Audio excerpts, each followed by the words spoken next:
Hi friends, అందరికీ నమస్కారం. ఈ యొక్క వీడియోలో నేను ఒక అద్భుతమైన మొక్క గురించి మీకు చెప్పబోతున్నాను. ఆ మొక్క పేరు ఇక్కడ చూస్తున్నారు కదా. ఈ వీడియోలో ఈ మొక్క పేరు పిప్పెంటాకు లేదా పుప్పెంటాకు అని కూడా అంటారు. ఇకపోతే శ్వేతరేణు అని కూడా పిలుస్తారనమాట. ఈ మొక్క యొక్క ఉపయోగాల గురించి చెప్పే ముందు ఎవరైనా మన ఛానల్ను కొత్తవారు చూస్తున్నట్లయితే మన ఛానల్ని సబ్స్క్రైబ్ చేసుకోండి, అలానే లైక్ చేయండి, ఇకపోతే షేర్ కూడా చేయండి. ఎందుకని అడుగుతున్నానంటే ఏదైనా మంచి విషయం మనకు తెలిసినప్పుడు ఆ విషయాన్ని మరొక 100 మందికి పంచుకోవడం ఎంతో ఉపయోగకరం అన్నమాట. అయితే ఈ పిప్పెంటాకు ఎన్నో ఔషధ గుణాలు ఉన్నాయి. పూర్వము ఈ మొక్క గురించి చాలామందికి తెలుసు. అయితే ఇప్పట్లో ఈ మొక్క గురించి కొంతమందికి మాత్రమే తెలుసు అన్నమాట. చూడండి, ఈ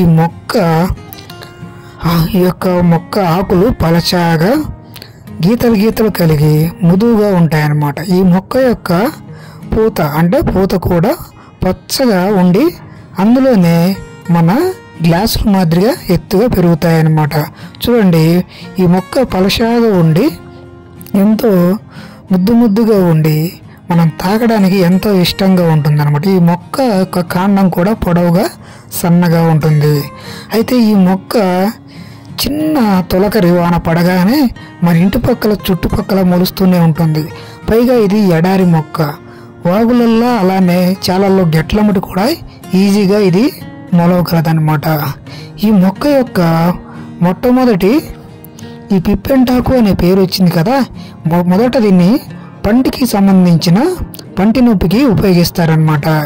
ఎలా అంటే ఈ మొక్క యొక్క ఆకు రసాన్ని బాగా నూరి ఆ రసాన్ని ఒక పాత్రలో అంటే చిన్న గిన్నెలో చేర్చుకొని అందులో తెల్లని మెత్తటి దూదిని ఆ రసంలో ముంచి ఆ దూదిని ఎక్కడైతే పండు పుచ్చిపోయి ఉంటుందో అక్కడ ఆ ప్రాంతంలో పెట్టి గట్టిగా అదిమి పట్టి ఎక్కడ కూడా ఆ రసము నోట్లో ఎక్కడ కూడా తగలకుండా పంటికైతే ఎక్కడైతే పుచ్చుంటుందో ఆ సందులోనే దూర్చి గట్టిగా అదిమి పట్టి 3-4 నిమిషాలు అలానే ఉంచితే ఈ పంటి సమస్య తగ్గిపోతుందంట.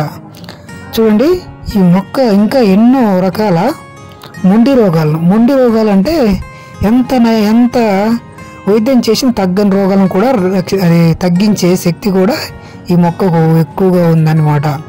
అయితే ఇక గజ్జి అలానే పుండ్లు ఇలాంటివి కూడా ఈ యొక్క మొక్క యొక్క ఆకు పసురుతో నయం చేయగలము.